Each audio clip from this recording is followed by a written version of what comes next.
So we're just going to dive right in. Down with it. All right, let's do it. So, Justin, you're a music producer and currently signed with Disney. Why don't you tell us a little bit about your story and how you got into the music industry? So my grandma had this piano as I was growing up at her house, and she would often babysit me.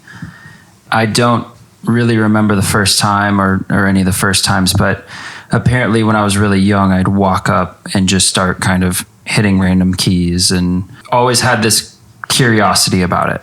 And so I'd always walk up, play a couple of things, started trying to put certain notes together, tried to add like 2 notes on the right hand and then figure out the bass note and figure out what sounded right, what felt right.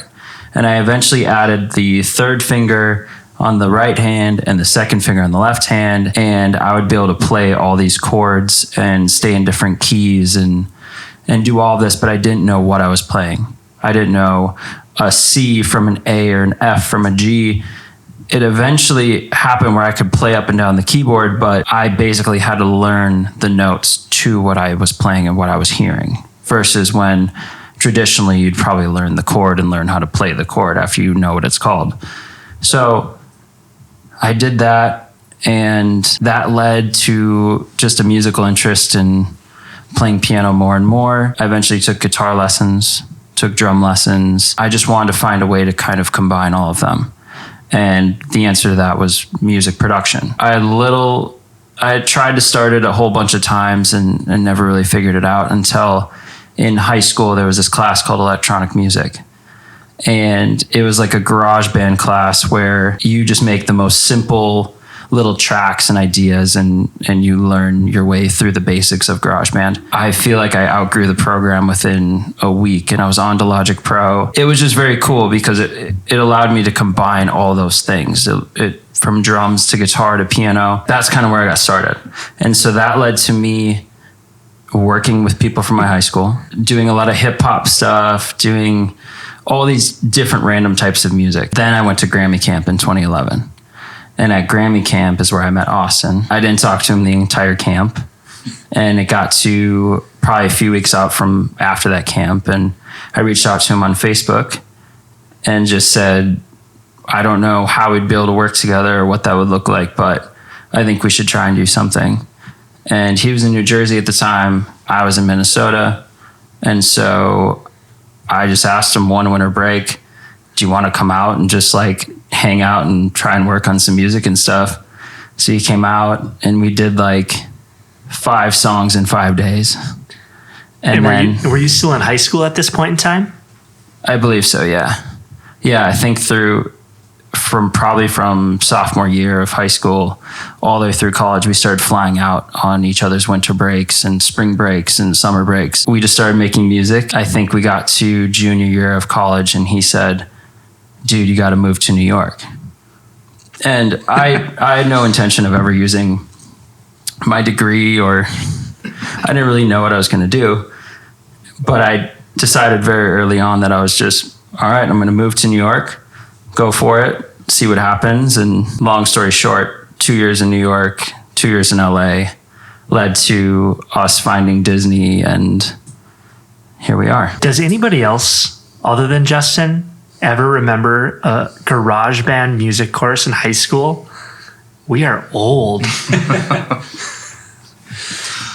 Do you think you would have moved out to New York had Austin not asked you to move out there? Or do you think it was like something in the back of your head, or kind of, I guess, walk us through that a little bit? And also, what's your degree in that you didn't use at all? So I went to St. Thomas just down in the cities, and I went for entrepreneurship. And I took that because I think it's allowed me to keep a little bit of creativity while also taking a business degree. And I wanted to do business because I felt like, you know, no matter what business degree you get, you can be very versatile and pretty much go into anything you want in the world of business. So I wanted to keep my options open, and I didn't truly know what I wanted to do specifically to be able to say, yes, I want to go for finance or accounting or any of that. So did entrepreneurship, and it was really cool because we never really had textbooks. Every class was just about creating your own business and struggling through that and learning through that. But yep, never want to use that piece of paper and haven't yet. So we're doing okay. I don't know if I would have ended up in New York. I feel like based on the people I knew at the time, I probably would have ended up in Nashville, and I probably would have tried to intern at a publishing house or at a label or something like that. But I really don't know. And Austin and I talk about it a lot, how it's just so funny of all the random little choices, like the fact that I reached out randomly 2 weeks after camp. If I hadn't done that, who knows where I'd be or what I'd be doing right now. Why did you reach out? We had an open mic night at the camp, and the camp was comprised of probably 70 to 80 kids who all got selected by auditioning. And so Austin got selected as one of 10 singers. I went as one of 10 producers, and there were 10 guitarists, 10 drummers, so on and so forth. He was the second one up on this open mic night, and he just like blew everyone else out of the water. It was just night and day. And so kind of all throughout high school and when I started producing music, I would listen for those standouts, whether it be at a local restaurant and there was someone performing, or I would often walk up to people and exchange info and say we'd need to work together and whatever. So he was the only one I reached out to from camp because he was just the standout, the one I felt like I could truly probably do something cool with. So yeah, I want to go back just a little bit when you decided to move out to New York. So you got your degree, decided not to go that route. You didn't do I went to college, I'm going to follow this, what I'm supposed to do. Can you talk about just what that was like? Any feedback or kickback you got from family and friends? Yeah, I mean, it reminds me of a speech I gave on the last day of college. I pushed off this communications class that I think mostly freshmen took, but I'd pushed it off all the way until senior year. I'm in there with all these like at that point there just seemed like such young guys, like all young people. Everyone gave speeches on, random expected topics. And I walked up there and you were supposed to have this set of slides. You were supposed to have all these criteria you were supposed to hit. And I walked up there and I said, I don't have slides. I don't have anything. I just have something really important to say. And the whole time I kind of told the same story I told you guys.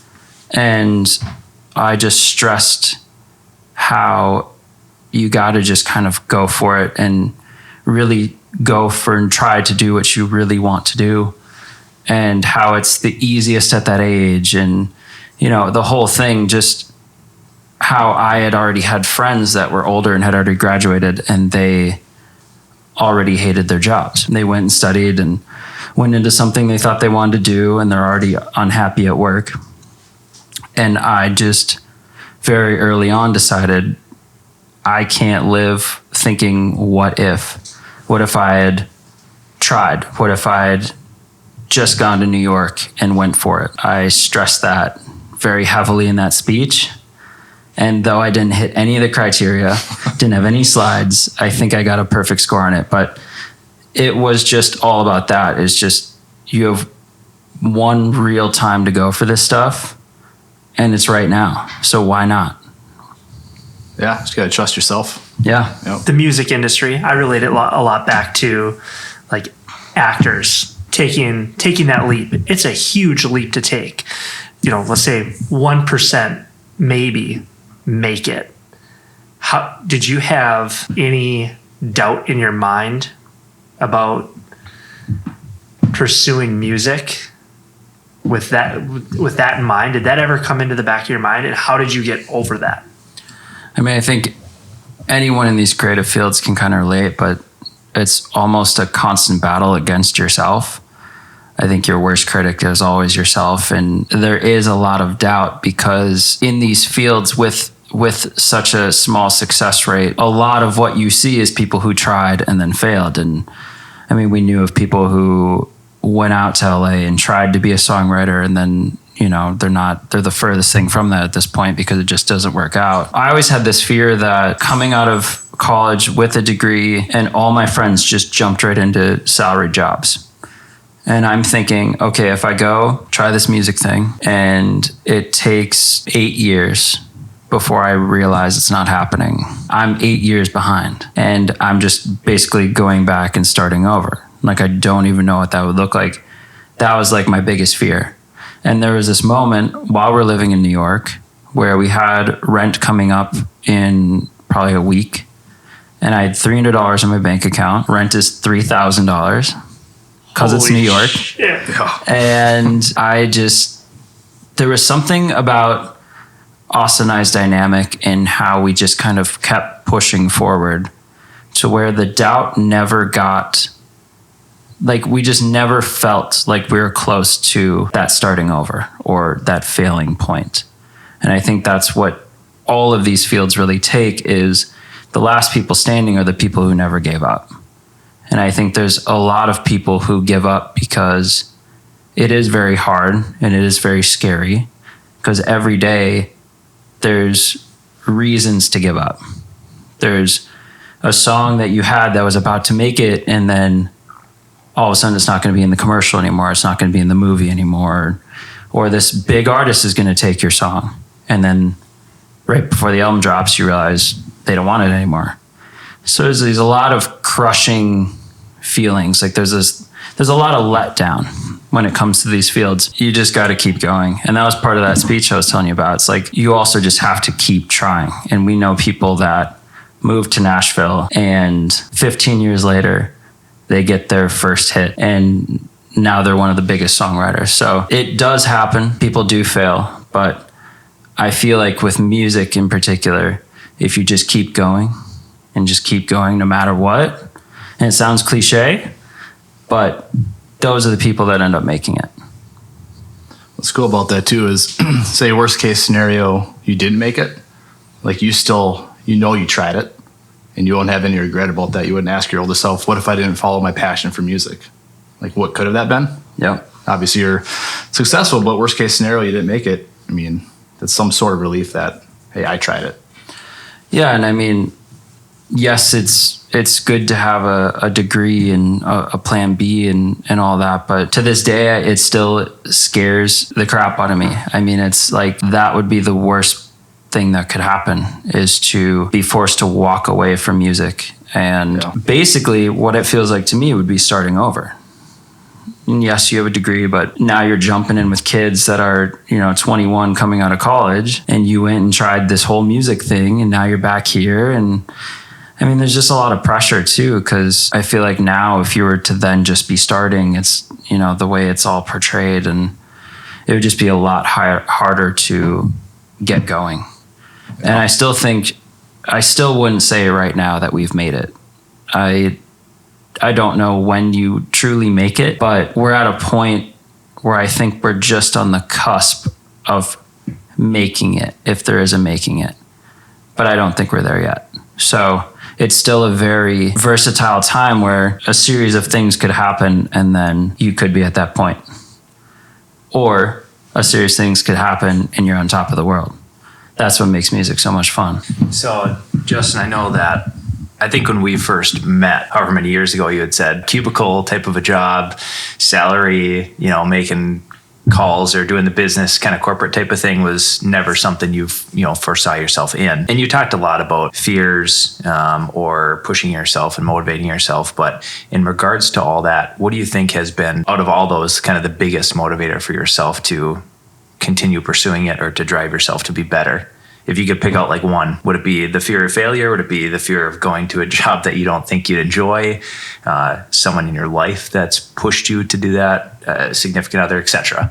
I guess I'm kind of curious what that thing is. Maybe it's a combination of everything. Fear of losing what you love about music. Yeah, I mean, there's a lot of fears, and I think they're all just as valid as the others. But I think the thing with music that really keeps you going is those little small wins you get. It's that, I go back to that time when there was that $300 sitting in the bank account and you're looking at rent in a week. And that's the same week that one of our songs landed in a worldwide Quaker Oats commercial. And so there are moments where those wins come at very like critical times, but also any song you have placed or any song that you've worked on that gets to see the light of day or gets to impact someone in some way, even if it's one person being positively affected by your song, that's a win in our book. And I think that's why we do this. I don't think the fear has ever outweighed, those small wins, and those small wins are what keep you going. And that's the big motivator, because you see people reacting to what you're doing. Maybe it helps them through something. Maybe they just enjoyed listening to the song, but whatever way it impacted them, it's still very cool. And that's like, that's why we do it.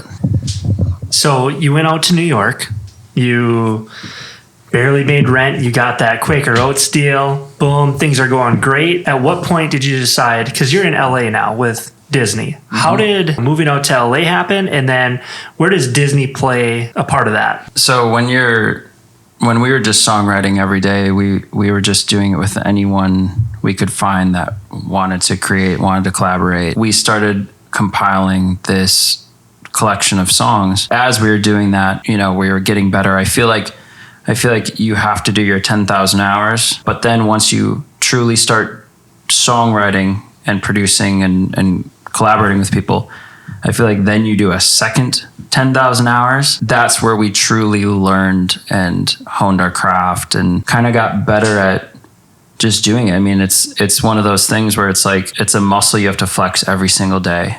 And if you don't, then you're not going to make any progress. It's not like you can read a book or watch a documentary and get any better at sitting down and writing a song. You just have to sit down and write songs, and there's going to be a whole bunch of really bad songs until you start getting decent songs, and then you start writing better songs. And so I think that was our progression in New York is let's just keep going. Let's just keep improving.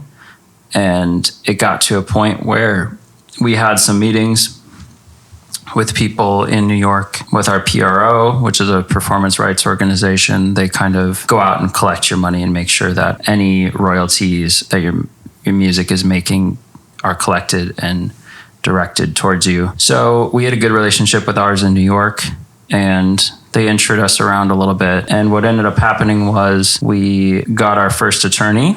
And in music, your attorney is someone that, yes, they do all your legal and help you make certain decisions, but they also make a lot of introductions for you. And so our first attorney started introing us to publishing companies.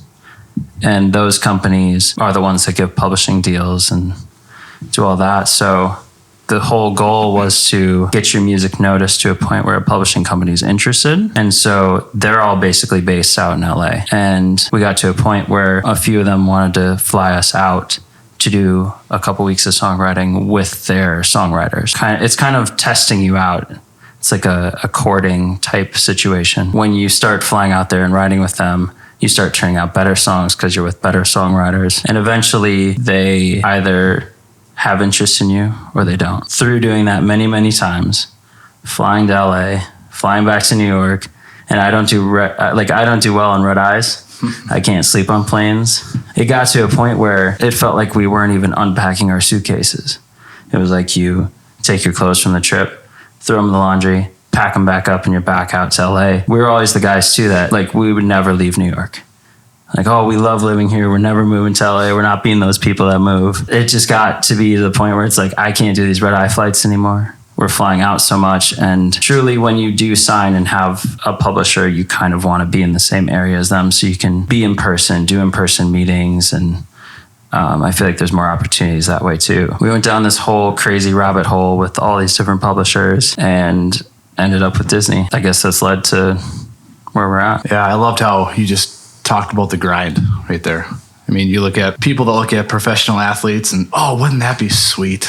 I wish I had that talent. They don't see the behind the scenes, like the day-to-day practice in the music industry. Wouldn't that be cool? I wish I could do that.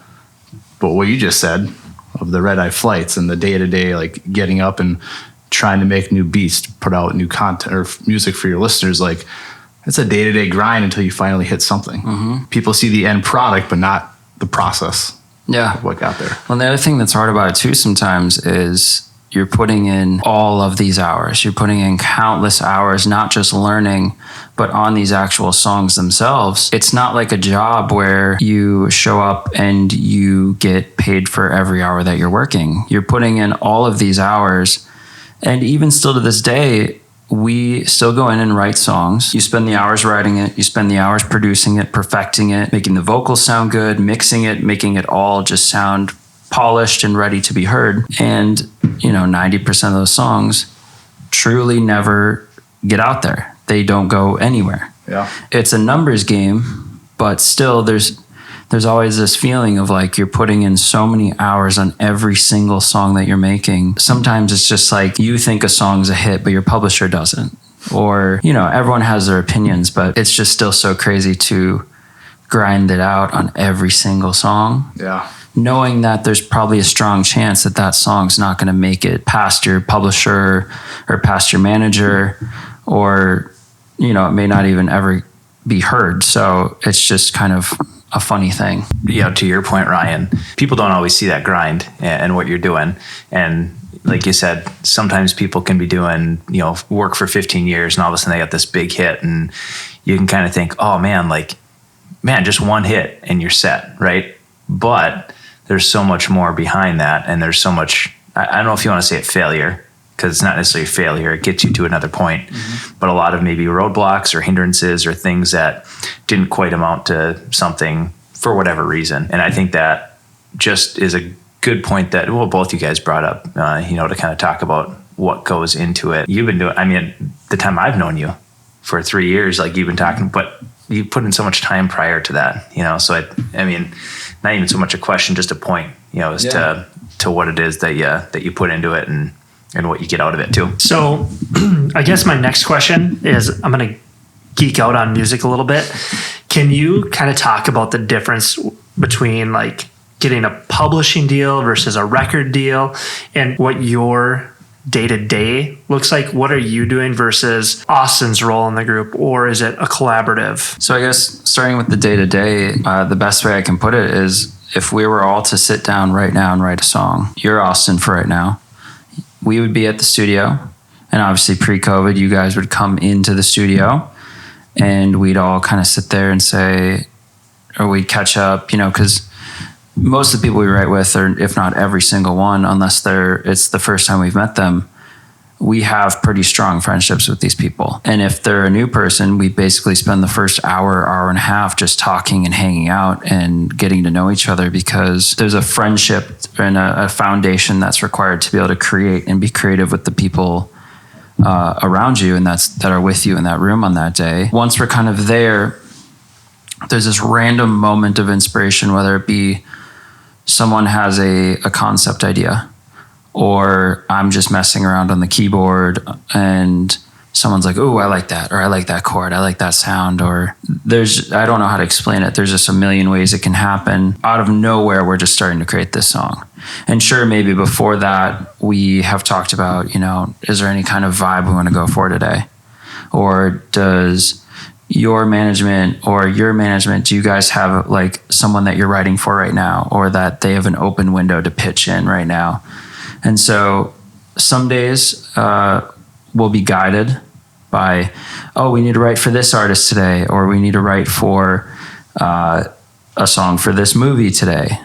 It depends on the day. Every single day is different. Whether it be that first chord, someone has a concept or something, we just start kind of creating the song. Generally, it'll start from chords and someone in the room, like one of you would hum a melody over it. And we'd be like, oh, that's cool. That should be the verse, or that should be the chorus. We'll just slowly kind of start piecing together this puzzle. And none of us truly know where we're going to end up, but somehow we're all on the same wavelength of what we're creating. It just kind of organically builds from the beginning. Maybe a certain melody will inspire me to change the chords a certain way in the pre-chorus or in the chorus. Maybe I'm playing a different chord and that inspires a different part of the song. It just organically starts to flow. There's no rhyme or reason to it. I've never had two sessions that are, go the same way, because there are no rules and it's all creative. So it just comes together, and it's the weirdest thing, because I've never been able to explain how it works, but there's just this moment in every session where everything clicks and everyone's just on it. and just kind of organically happens. And so with that, you end up with a song at the end.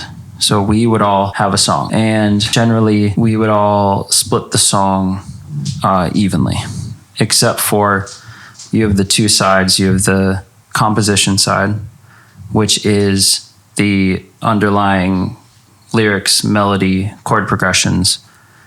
That is the copyright side. That's your intellectual property. So that is what you'd sign a publishing deal on, or the rights to that side of the song. On the other side, you have the actual recording, and that's called the master. And generally how the master is split is it's who participated in the physical recording.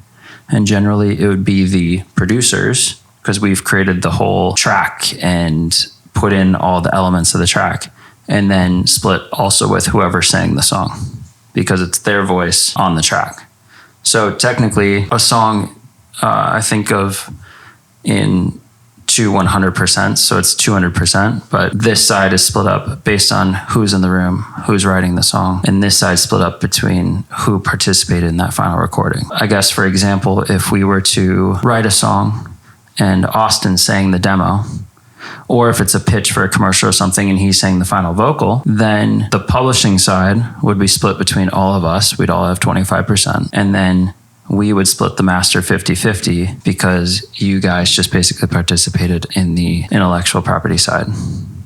So it's good to be a producer. You get to double dip. Yeah.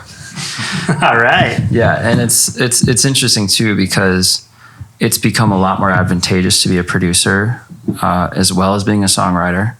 And I think that's why Austin and I also are such a good pairing, because he's more of a songwriter naturally, and I'm more of a producer naturally. So we both overlap each other a little bit in those areas. We're able to, if we need to, and get a pitch from Disney for a specific song and they need it turned around by the next day, we are a one-stop shop for a song. We can write it, we can record it, produce it, mix it. We can do the whole thing and have it turned around and out for them. And so it's advantageous to have both sides of that, because the way royalties work, a lot of royalties on the composition intellectual property side, generally you don't see them from 9 months to a year and a half after the song is already making money. So let's say the song we all wrote went on the radio 6 months after we wrote it. From the time it hit the radio and those plays are happening, you won't see those royalties for at least another 9 months.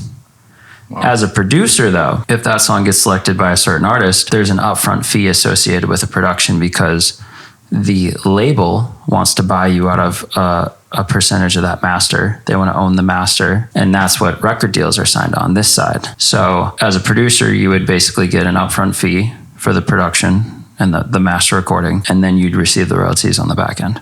I think your business background actually kind of comes into play in some respect, with like probably understanding that and realizing how it works and having kind of the smarts and wits to kind of go along with that. And I don't know if play the game's right, but play the game, right? Yeah.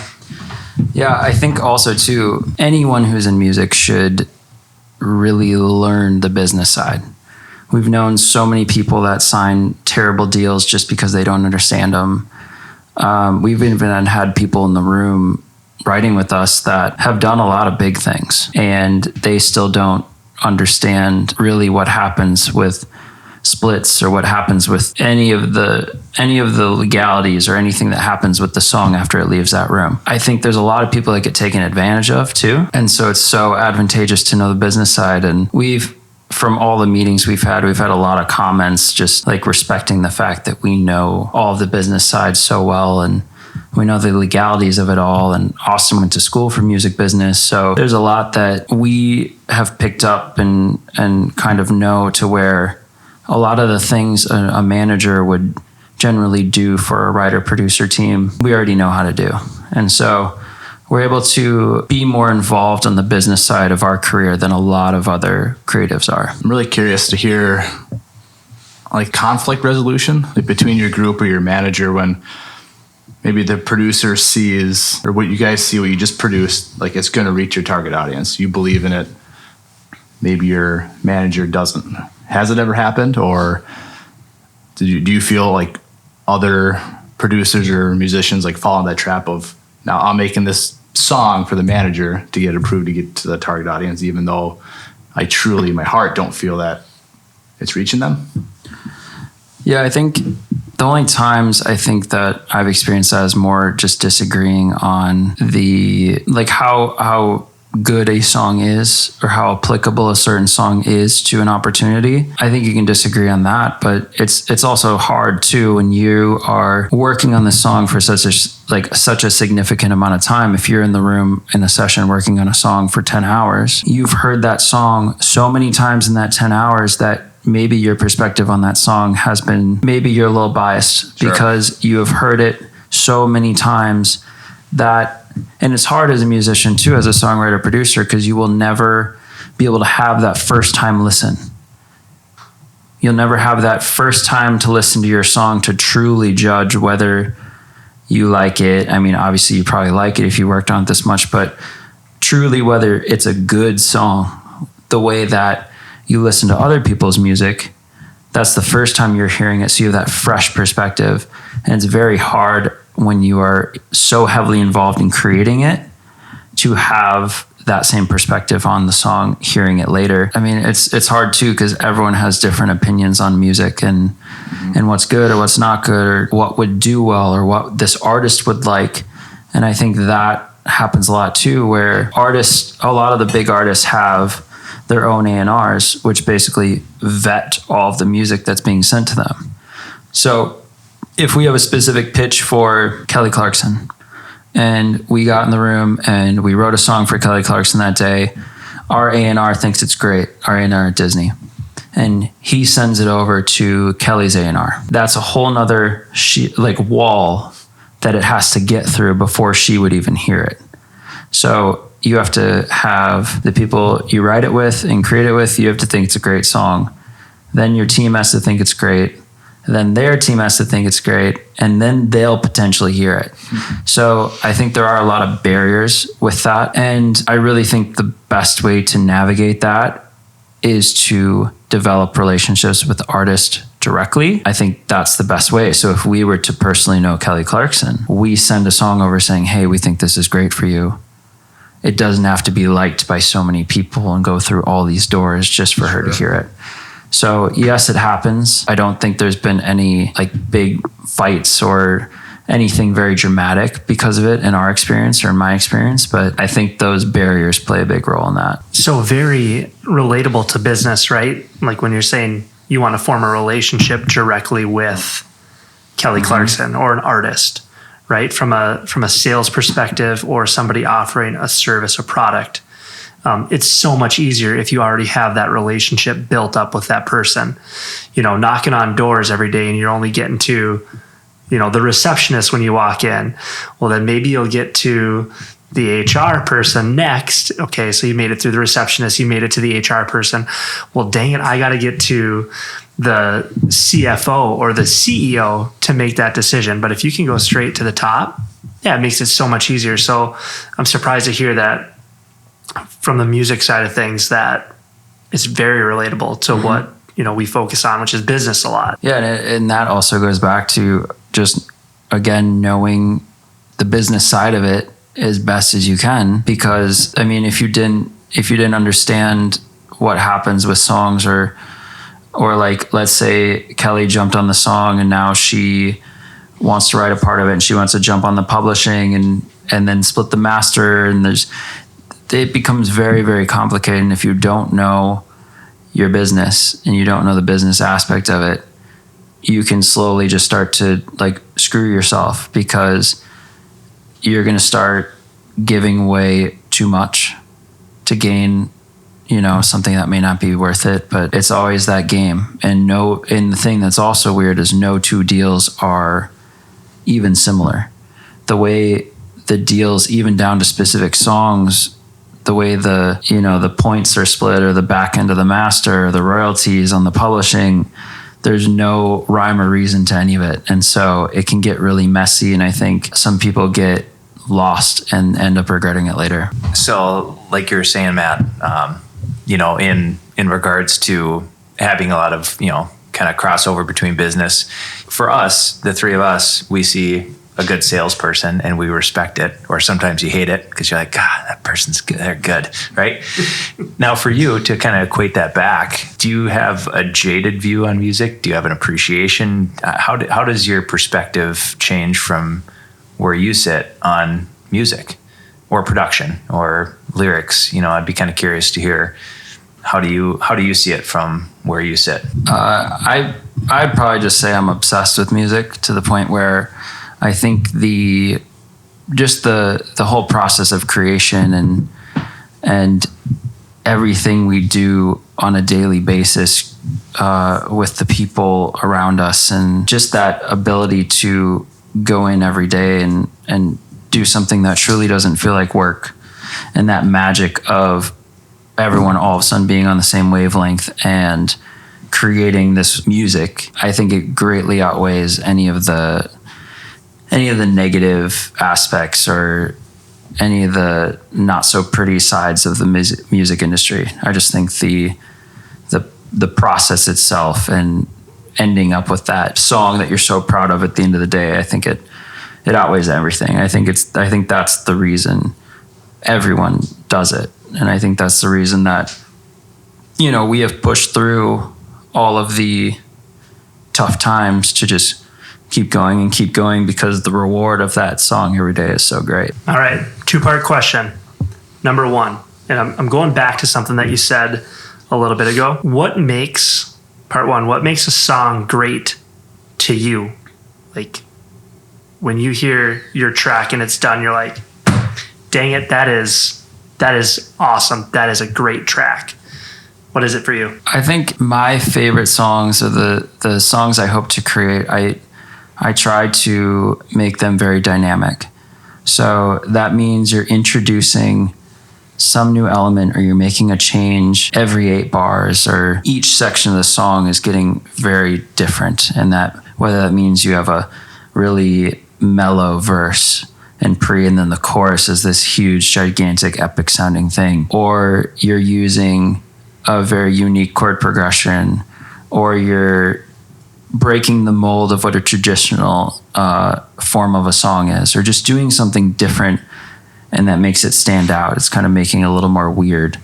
I think it's cool to have something that's very catchy and fits in with the pop world, but at the same time isn't following all the same trends. It isn't just molding right in with all the big songs at the same time. I think there's something special to being different. And I think that's why a lot of the songs we see, you know, blowing up are the songs that maybe are just a touch different, that have something weird, that are changing the direction of where music's headed. You get goosebumps out of your own music. Like for me, the first 5-6 seconds of a song, like, hell yeah. Like I know when I love a song. I think you can attest to that. Like, Yeah, I mean, I think that's the goal. I think that happens when that moment I was saying, when that inspiration kind of clicks in the room and everyone's on the same page. I think that's the goosebump moment initially. And there's nothing like that. That's like the only way I'd be able to get that from any songs we've made is I would have to have that fresh perspective, like I was talking about, to really just listen to it and not be worried about, oh, does that kick sound right? Or, oh, is that the right chord there? If I don't have to worry about that and I can just sit and hear the song, then yes, that's the goal with every song. So before I get to part 2, I gotta tell a quick story. I think that for those that don't know, Justin is the producer behind our intro track on the podcast. And when we were listening to some of the samples that you brought over, I think each and every one of us, when we listened to it, we were like, literally, we had goosebumps. And I was like, all right, we're just way too close to it. And we would take it to like another group of friends and we're like, hey, sitting around the campfire, we'd play it. Literally, I didn't prompt anybody, and a good friend of ours turns to me, he's like, that's so good. I have goosebumps. So talented. And I think it's amazing that you can just take something and start creating and building something new and original. So talented. I mean, that was a fun one. I think when I equate it to when we have the opportunity to do what are called syncs. So we're writing for TV, commercials, movies, film, when we're not just getting together that day to sit down and write another song, we usually get a brief. And so when you guys came to me and said, here's what we're feeling, here's what we want it to feel like, here's a couple of examples, then it's really fun to go in and create something like that, because we're not aiming towards an artist that day.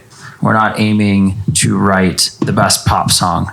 It's, we can have a little fun and go crazy on this because it's a sync, and sync world's a little bit different. Those are fun because you have to connect on the emotions and everything with just sounds and not with words. You don't have the ability to put words in. And so I was just trying to make something that literally sounded like Finding Fire. That's so cool. I love it. I love it. Yep. So that was, I think we had all Zoomed to kind of give you some of the ideas, which I thought was really kind of a cool process too. And we didn't realistically give you like a ton. I mean, we gave you what we wanted and what we knew, and you came back with just a lot of great stuff. So the next question, which is part 2, and Matt prompted me on this. So yep, I'm passing it. However, we talked about this the other night when we were all hanging out. And I think my original question was, when you've got, it's kind of like an actor, right? Or an actress, do they make a role different in a movie? Same thing like with a song. Do they make a song better, or how do they change it? But really the down and dirty question is, what is it that makes a song great? Is it the singer? Is it the producer? Is it both? Is it a symbiotic relationship? Tell us a little bit about that. Sometimes I do wonder if I can be the judge and say if something's truly great or not, because everyone has such a different opinion when it comes to music. But I think it takes a part of everyone involved when you have a song that is really successful and a song that connects with people well. It really has to be firing on all cylinders. It has to be the right lyrics. It has to have the right melody over the right chords, and it has to evolve the right way to bring you on this emotional journey. And I think a great song can, while connecting people, it can also bring you on that emotional journey of the ups and downs. And that's why I was saying, I love and I try to make music that's dynamic and has those changes and maybe some stuff that's unexpected, but it takes everything from the initial day of songwriting to mixing it so that all the parts fit together right, to mastering it with the mastering engineers that then take your mix and take it to a whole nother level of, it's just crazy the amount of steps that are involved to get a song to the finish line. And when it's executed well by every single person involved, that's when you have a great song. So digging a little deeper, talking about superpowers, what would you say your superpower is, and what role has that played in your success? That could be for music, that could be just who you are internally. What's your superpower? Oh, that's a tough one. I just keep thinking about how there were so many easy ways to opt out and to not keep going down the music path. I think there were a lot of times where it's so easy just to turn around and go with a safer path. I was tempted a lot.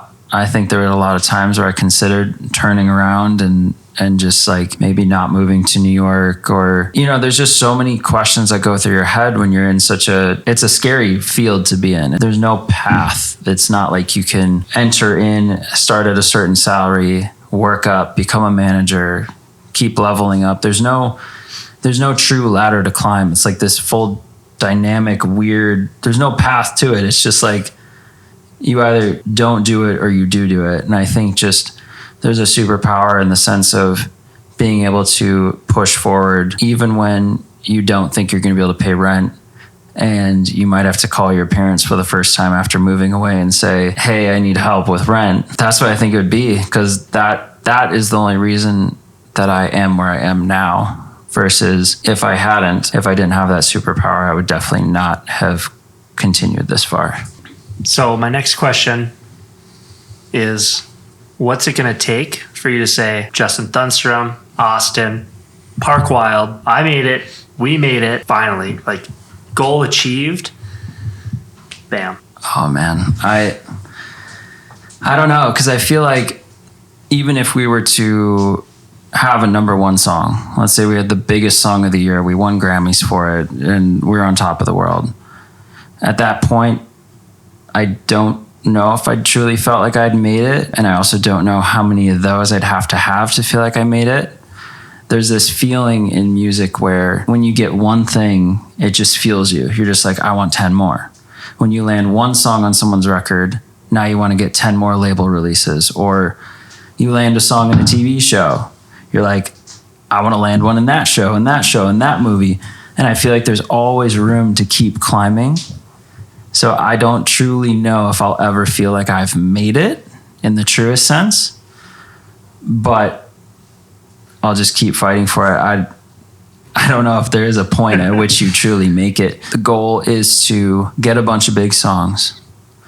Take that, and I mean, at least what Austin and I have talked about is starting our own publishing company and using our network and the success we've had to sign other writers and producers and build that up to a certain point where you have a catalog that's big enough to continue growing the company. And also now you see all the people doing the big deals like Taylor Swift and Bob Dylan selling off their catalogs. That's when you can kind of cash out, quote unquote, on all the hard work you've done. But I still think even then you're even hungrier to keep building that company and signing the best writers. And you're always going to want to have the big songs of that year. I mean, it just keeps going and going.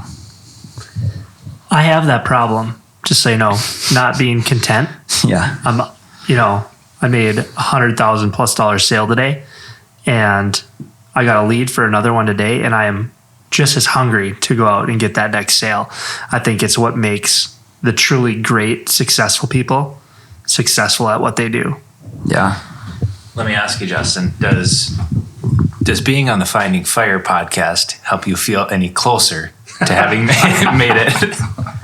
Yeah, this might be the closest I've ever felt to making it. I've never been on a podcast. This is my first one. All right. But yeah, I think, like, for example, this year we had the opportunity to write with our really good friend Dwayne, and we came together with this other guy, Josh Montgomery, and we wrote this song.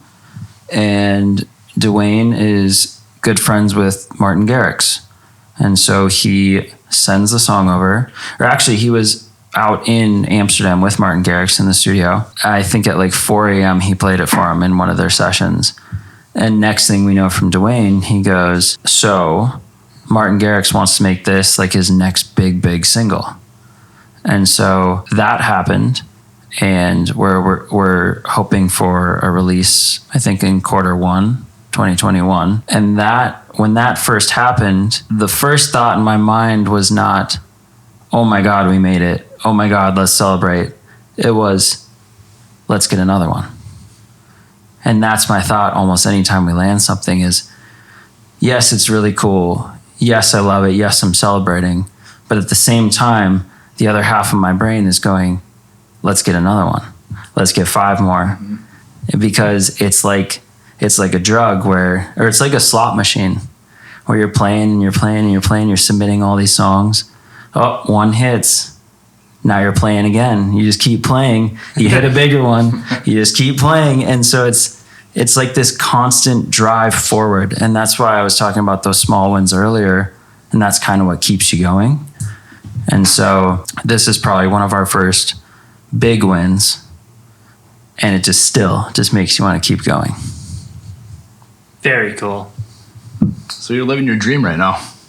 I'd say so. I mean, I feel like the goal was always to work and do something that doesn't feel like work.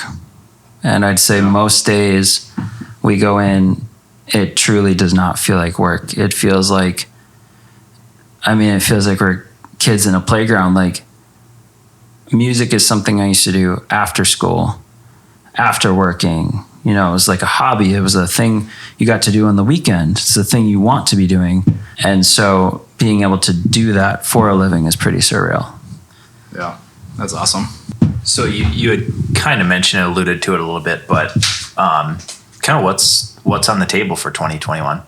You know, got a little preview of quarter one, which is a huge breakthrough. But what other things are out there for you guys? So 2021, I think, will be a really fun year because 2020 allowed for us to, though we didn't have any in-person sessions, we adapted well and found our way kind of on Zoom. And even though you don't have someone in the room, I think we got really good at still turning out really great records, still writing through Zoom and doing it virtually.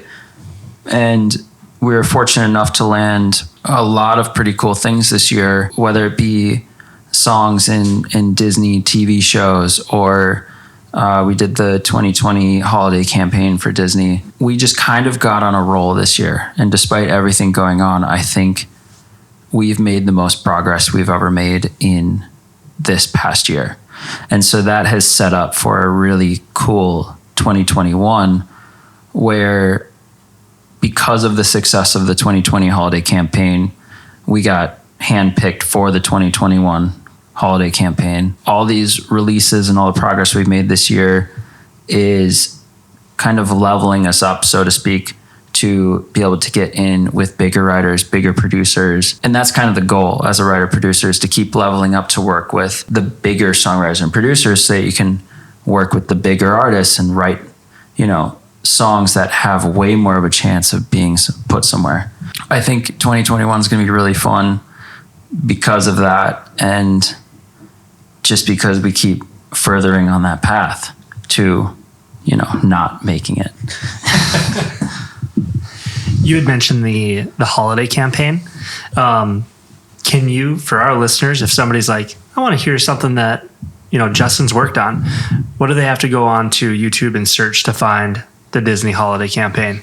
I think it's under From Our Family to Yours, but it's through Disney UK, so it's just right on their channel. I think it's also on Disney Plus now, so it's been all over the place, and it's been a really fun one because we came in and wrote this song, and there were a bunch of people submitting songs, but ours was the one that got chosen, and we got to watch this animation evolve as we also adapted the song to it, and it kind of became this thing that was really exciting through all of 2020 and quarantine and all of that, because every Friday we'd get an update on the animation, and we'd have to tailor our song to fit the new gaps that were in it or any of that stuff. But it was so fun, and now that it came out, the reaction has been unbelievable. I mean, I go back to when I said you want your music to impact people.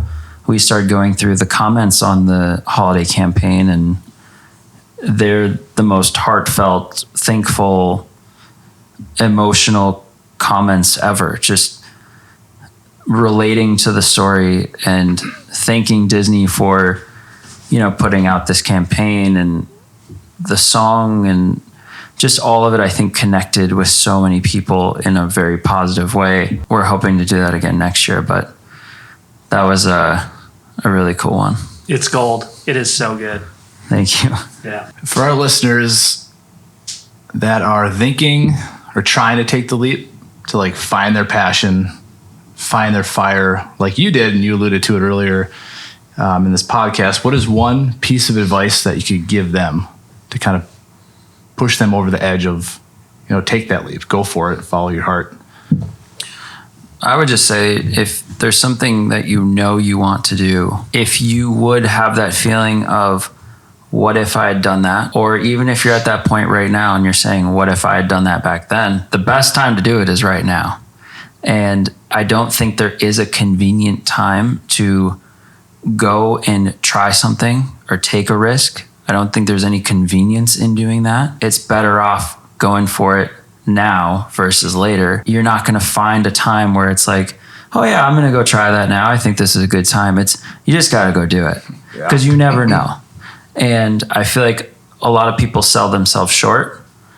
Like they say, oh, I'm not talented enough, or, I don't have the skills to be able to do this, or whatever the circumstance might be. I feel like there's a lot of people who end up never finding their passion or being able to pursue it because they put up too much barriers for themselves. And it's like, you just got to go do it. Yeah. Even if you can try it in some small way. It doesn't have to be all or nothing. Just go for it. Yep. That's a great point. I think it's like a lot of things in life. I don't know, people planning to have a family or planning to move or get a new house or whatever the case is. Like, there's never a great time for it, right? Mm-hmm. There can be a okay enough time, but there's never really like a great time. And I think that's an awesome piece of advice, and I think it applies to a lot of things in life, even past your passion. Yeah, and I think there's a million reasons to not go into music. I could give you so many reasons to not pursue your passion in music. And I knew all of those when I was going in. I knew that before I began, because the odds instantly are stacked against you. I don't see myself as being any more talented or any more special than any other musician. It's just I went for it. And I think all the people that I work with every day just went for it. And there's nothing different about us. No one's any talented or less talented. It's just we're the ones who are in this circle right now and making it happen. And there were just way too many reasons not to. And still, I think everyone that I work with and everyone that's around me right now, we just pushed through it and just did it. That's awesome. Super inspiring. Like, the belief that you have in yourself is unreal, and that's incredible. I want to thank you for coming on the podcast. Yeah, thank you. For the listeners, quick story. It was 2 years ago, several beers deep, at a Vikings game, walking down the street, talking to Justin, and just saying, oh yeah, me and Pete and Ryan, we're going to do this podcast. And, oh, what's it about?